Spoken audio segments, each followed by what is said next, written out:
Iniciamos aqui mais uma edição do Democracia pela TV Assembleia. Vamos, como sempre, tratar de um tema de interesse de todos. Vamos abordar uma questão que é recorrente e cada vez mais presente na chamada sociedade moderna, daqueles que acompanham o seu tempo e que fazem também, muitas vezes, com certo espírito de imitação, o que a maioria está fazendo ou deseja fazer. Vamos falar sobre cirurgia plástica. A opção, o desejo do procedimento, o que acontece antes, durante, depois. Tudo relaciona causa e efeito. A cirurgia plástica atende às expectativas de todos, frustra a alguns, traz resultados imediatos, exige também um período de aclimatação, pode ser este o termo, de acomodação, de aceitação. Tudo isso será respondido aqui no Democracia pelos nossos convidados. Por isso trazemos pessoas preparadas, credenciadas, que estão aí no dia a dia tratando esta questão. E quando falamos em efeitos, consequências, trazemos também, mais uma vez, um especialista que seguidamente é convocado por nós e que está sempre disponível para manter esta conversação com os nossos telespectadores. Me refiro ao Dr. Ricardo Nogueira, psiquiatra, entre outros muitos títulos, que está mais uma vez aqui no Democracia.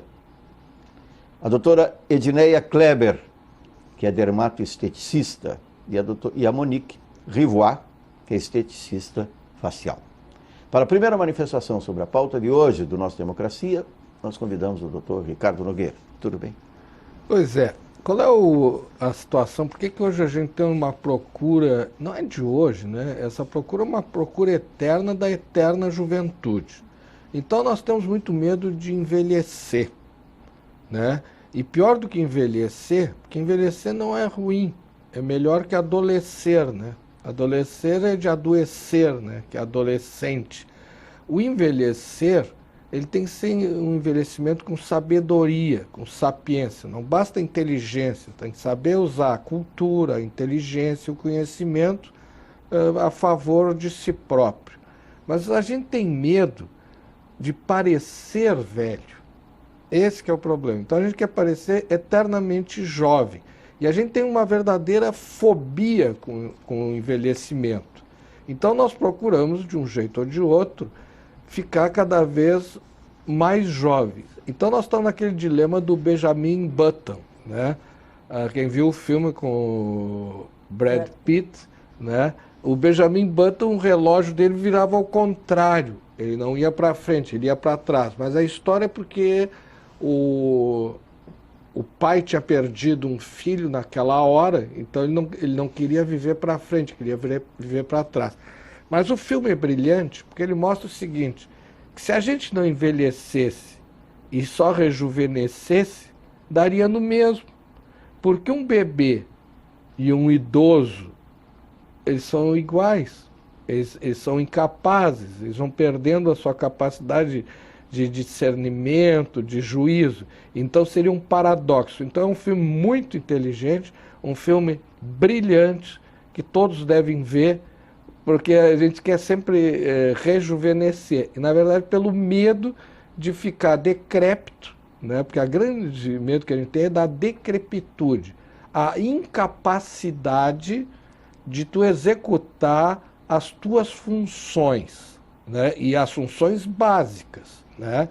Então essa verdadeira fobia, esse medo que nós todos temos de parecer que estamos envelhecidos, porque tem muita gente que pensa assim, que envelhecer seria apodrecer.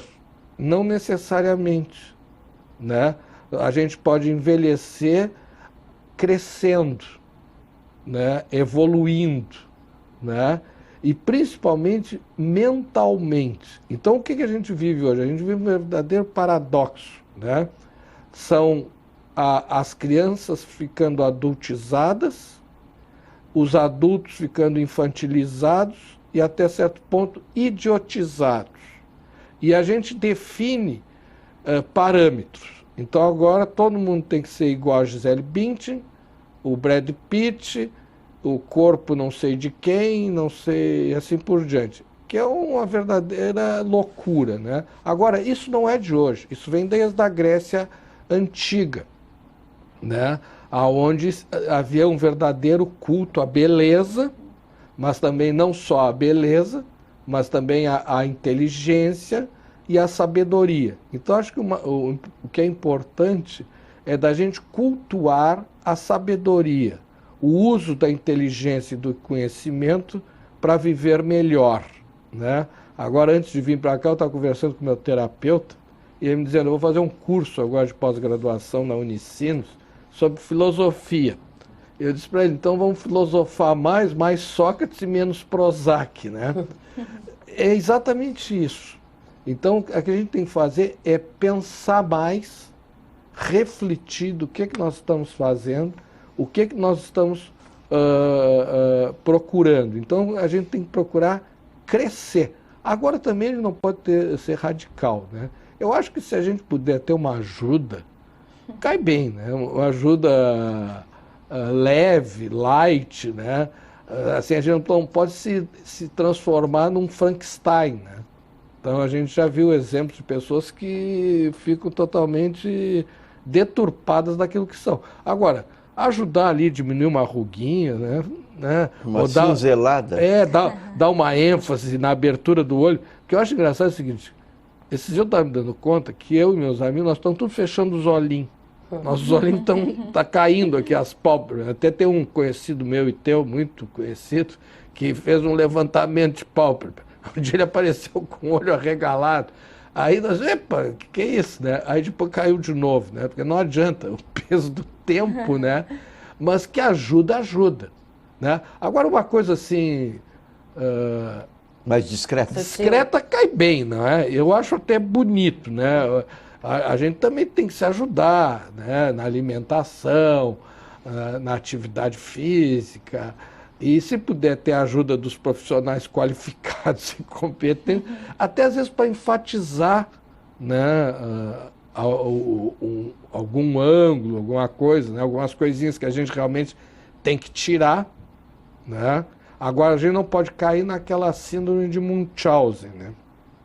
Que tem pessoas que fazem essas cirurgias plásticas de forma excessiva e já, às vezes, num certo ponto desnecessárias, porque, na verdade, elas precisam de atenção, né? Aí se torna uma coisa doentia. Então, a gente tem que ter esse cuidado, né? Então, tudo que é excesso, né? Então, acho que maquiar faz bem, mas também não pode ficar uma coisa ridícula, né? Que te disfarce de um ponto que tu fique irreconhecível. Só se tu quer te esconder. Tem gente que quer se esconder, né? Tem gente que, por imposição dos negócios ilícitos, mudam completamente. Doutora Edneia Kleber, tudo bem? Tudo bem. Então, continuando o que o doutor estava expondo, uma coisa muito importante é a gente se preocupar com a saúde do paciente. Às vezes as pessoas chegam para fazer procedimentos estéticos, aumento de medida, e não estão preocupados com a saúde ou com os riscos. Então, a gente sempre tenta orientar o que pode ocasionar, porque todo procedimento envolve um risco, com uma preocupação maior na saúde do paciente para depois melhorar a parte estética. Monique Revoix. Tudo bem. Eu concordo muito com tudo que os dois falaram e, na minha opinião, tem muito desde a infância, hoje em dia muito mais na parte de propaganda. Crianças com 7, 8 anos, eu tenho minha filha de 8 anos e eu vejo a diferença das brincadeiras que tem na minha geração, de 30 anos, que eu vou fazer 30 anos, e da minha filha que tem 8. Então, onde eu queria só brincar de ser mãe, de cuidar, de ter um cuidado com as minhas bonecas, ela já não quer isso, ela quer embelezar as bonecas, ela quer mostrar que o mais bonito sempre vai ser o melhor. E eu, como mãe, eu tento tirar um pouquinho isso da cabecinha dela, mas a sociedade está botando isso muito grande. Na minha estética entra muita gente querendo remover 100% de rugas. E eu às vezes pergunto,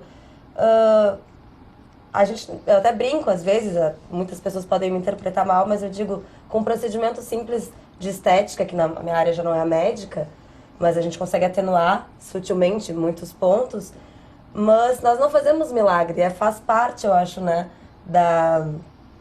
faz parte da vida, um sinal de expressão. Tem uma história até engraçada de uma professora minha, que ela tinha que se impor em sala de aula, professora de faculdade, enfim, e ela fez um tratamento com a toxina botulínica, o famoso Botox, né, que chamamos, e ela ficou sem expressão nenhuma.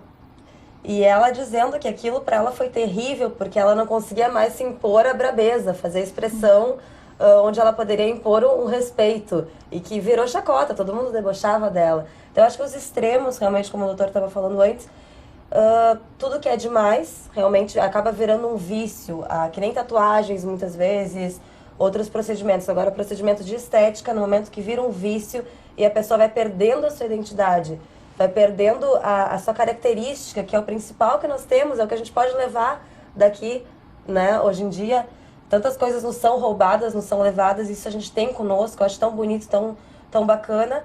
E é uma beleza que eu acho que vem de dentro. Eu acho que no momento conheço muitas pessoas que são lindíssimas por fora, mas infelizmente por dentro tem um caráter tão feio que pra mim, eu, Monique, olho e não transparece aquela beleza. E assim como acontece ao contrário, pessoas que não têm aquele rosto perfeito, tem mais cheinha, tem uma bochechinha, como eu, reclamo muito das minhas, mas se a gente transparece uma confiança, tem um carisma, consegue tocar as pessoas de alguma forma, eu acho que isso transparece bastante.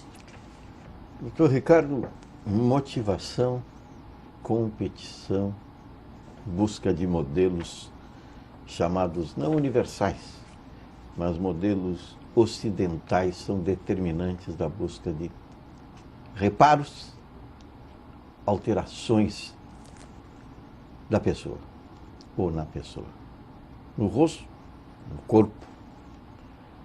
Isto não é recente, mas existe hoje facilitadores para que se transforme num procedimento quase que em massa. Quando se fala em padrões e modelos ocidentais, eu lembro aqui de uma pergunta dessas conversas corriqueiras que a gente tem entre amigos e amigas, e chega em determinado momento, padrões de beleza. Qual as mulheres mais bonitas do mundo? Um dia perguntado, eu disse, um antigo que sou, digo, olha, o cinema foi o grande agente, né, da divulgação, da revelação das maiores belezas. Ninguém foi tão perfeita quanto Ingrid Bergman no cinema internacional. E no Brasil, das mulheres bonitas, no tempo da Juliana Paz, festejada, Gisele Bündchen, Patrícia Pilar, né, mulheres lindas. Eu disse, no Brasil, jamais foi superada Tônia Carreiro. E hoje Gisele Bündchen, embora não tenha o nariz desejado por todas, ela é tão bonita que aquele nariz não ideal, não idealizado, fica perfeito com ela. Claro que superado fui na discussão por todos os outros, porque um velho. Mas fiquei realizado logo depois, porque li uma entrevista do Pitangui que disse exatamente a mesma coisa. O cinema mostrou as mulheres mais bonitas do mundo e nenhuma superou Ingrid Bergman, nem Greta Garbo, que era do mesmo país, sueca. Ninguém no Brasil irá superar Tônia Carreiro. E hoje, Gisele Bündchen é imbatível. Portanto, perdoe a pretensão, o senhor está também diante de um mulherólogo. Qual a motivação? Por que esta escolha por modelos? Pois é que o modelo ele não é ocidental. Nós vivemos hoje numa sociedade global. Sim, ela é global, mas a preferência aqui no Brasil é por esse modelo ocidental. Não, mas não é só no Brasil. É no Japão, é na Índia, é na Rússia, na China, na Rússia não, porque as ocidentais. Porque as russas são lindas. Lindas, maravilhosas e são as mais bandidas que tem no mundo. A maioria dos filhos dos russos não são dos pais que eles pensam que são. Existe uma pesquisa sobre isso. O país onde a maioria dos filhos não são dos pais que penso que são, é na Rússia. E sabe por que as russas são lindas? É porque elas são eslavas. E os eslavos, elas são aquelas douradas, né? Então são mulheres lindas, mas as russas morenas também são muito lindas. As ucranianas, né? Então aquela é uma região... Mas a beleza, por exemplo, eu acho, por exemplo, uma das mulheres mais lindas do mundo, para mim, é a Goling, uma atriz chinesa, que inclusive é deputada do Partido Comunista Chinês. Ela é lindíssima. Não seria de outro partido? É partido único, né? É o Partido Comunista mais capitalista do mundo, né? Então tá contradição. Mas o que chama a atenção é que na China e no Japão, mais no Japão, mas agora com a força do capitalismo na China, as mulheres orientais estão fazendo cirurgia nos olhos para abrirem os olhos para ficarem com olhos mais ocidentalizados, né? Seriam amendoados, esse é o termo correto. Agora, essa questão, ela vem da cultura helênica, desde a cultura grega. Porque se tu pega lá o Sócrates... Quem não falava no nariz grego? Pois é. É como dizia agora na crise grega, né? Adote um grego, né? Quer dizer, então, o que é que os espartanos cultivavam, né? O corpo... Eram guerreiros, né, atléticos, então eles treinavam, né, os atenienses, eles cultivavam Odones, né, tem a estátua de Odones, né, que é a perfeição do masculino, e aí teria dentro da cultura grega, e o Platão já escrevia lá o seguinte: como é que tu vai apresentar para tua família uma namorada tua? Para ela ser aceita, ela teria que ser bela. Se ela fosse bela, pronto, chegava lá, todo mundo ficava embevecido, que orgulho, essa mulher linda. Tá, por quê? Agora tem que ver o porquê disso. Por quê? Porque teus filhos, tu que já não é tão bonitinho, mas tu casar com uma mulher bela, a tendência é que em 50% dos teus filhos sejam mais belos do que tu. Mas vamos dizer que ela não seja tão bela. Tinham mais dois predicados. Primeiro, a beleza. Segundo, a inteligência. Ah, mas é inteligentíssima, é brilhante, é uma profissional competente. Então, tu é aceita pela tua competência, pela tua inteligência. Então, beleza, inteligência. E terceiro e último, que às vezes até supera os outros dois, que fosse rica. Ah, não, mas é filha do milionário aqui da região. Ah, bom, entra aí, né? É aquela história do sogro do Neymar, né? A menina chegou em casa e disse pro pai: estou grávida. Sem vergonha, ordinária, vagabunda, cachorra. Disse, horror pra coitada da guriazinha. Ela olhou assim, bem quietinha, e disse assim: mas é do Neymar. Aí o pai, meu amor, vai mudar tudo. O Neymar não é tão bonito assim, não é? Não é tão inteligente assim, mas é o Neymar, é famoso, é rico, né? Então, quer dizer, se tu és famoso e rico, é o que eu sempre digo para os meus pacientes: olha, vocês podem ficarem lindos, vocês podem serem amados e queridos, vocês se sentem rejeitados, rechaçados, mas se vocês trabalharem e fizerem sucesso na profissão de vocês, porque todos vocês sonham em ser jogador de futebol, em ser cantor. Isso aí só meia dúzia vai conseguir. Nós, que não temos essa competência, esse dom, a gente tem que ter bunda. Porque a gente só consegue avançar no estudo não é com a cabeça, é ter bunda, para achatar a bunda no banquinho e estudar. E isso todos podem fazer. Isso basta ter dedicação, né? E quanto mais a gente estuda, quanto mais a gente trabalha, mais lindo a gente fica, né? Né? Então, o que eu digo assim, a gente até canta, né? E isso é real. Então, eu vou te dar um exemplo. Eu fui a um show da Maria Bethânia, lá no MAN, no Museu de Arte Moderna, lá do Rio de Janeiro, e tinha uma multidão.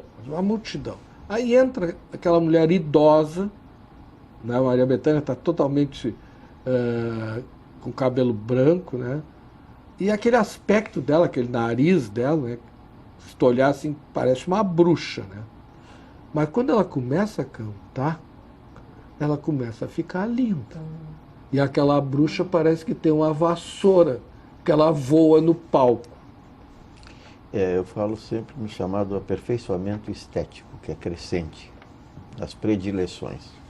Chega-se a uma idade, a uma época, em que a descoberta mais importante, que mulher bonita, totalmente bonita, com traços bonitos, com corpo bonito, com pernas bonitas, seios bonitos, expressão no rosto, é a que sabe andar. A mulher que caminha bonito é toda bonita. Então tá. A mulher bonita que não sabe caminhar, deixa de ser bonita. Então, agora eu vou te dizer. Tu falasse na Gisele Bündchen. Esse é o limite. Aqui, ó, a Gisele Bündchen. A perfeição aqui, estética. Ó, a Gisele Bündchen, eu conheci ela no Hospital Dom Bosco, lá em Santa Rosa, que ela morava em Horizontino, e ia lá até para fazer tratamento dentário no nosso hospital. Ela era um pauzinho de virar tripa, que ninguém dava a bola. Aí um dia ela começou a ficar mais famosa, aí todo mundo ia lá para olhar a Gisele Bündchen. Mas era uma lemoazinha, como as milhares que tem naquela região, que são todas lindas e bonitas. Mas, na verdade, sabe por que a Gisele Bündchen tem o brilho que ela tem?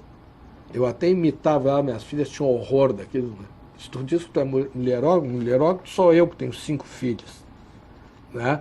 Mas a grande... Tens o convívio, eu tenho o gosto. Eu também tenho o gosto. Né? A grande diferencial da Gisele Bündchen é a pisada, a passarela. Ela arrasa na passarela.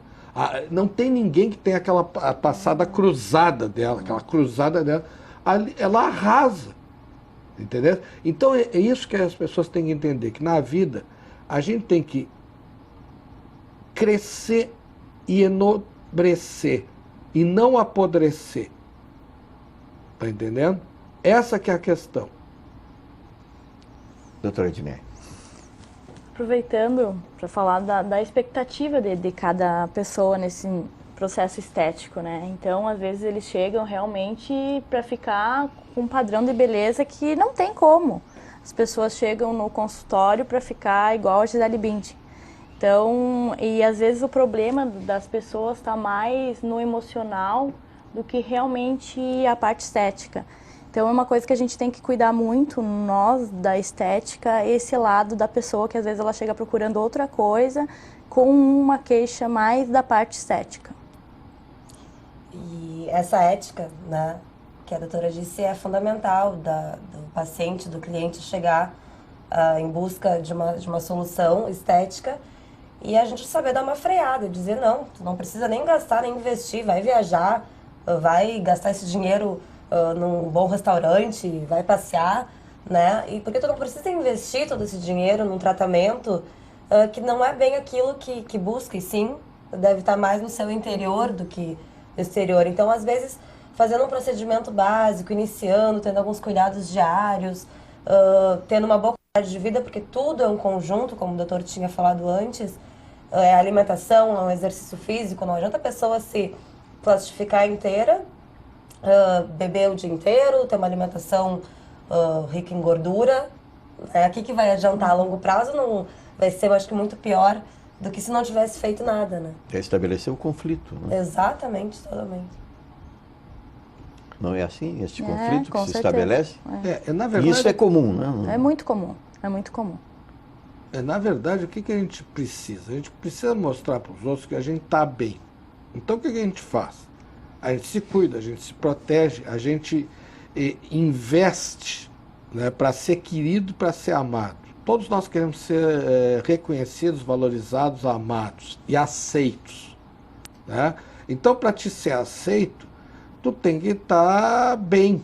Né? Tu tem que fazer as pessoas... Tu tem que chamar atenção. Né? Tu tem que ter um diferencial. Tem uma pesquisa que entre pássaros, que botavam fêmeas e machos, né?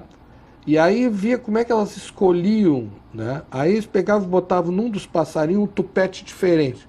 Aí as fêmeas todas queriam aquele do tupete diferente, né? Então tu tem que ter um diferencial. Mas o que chama atenção nessa história toda aí é que além dessa questão da beleza, tu precisa seduzir as pessoas.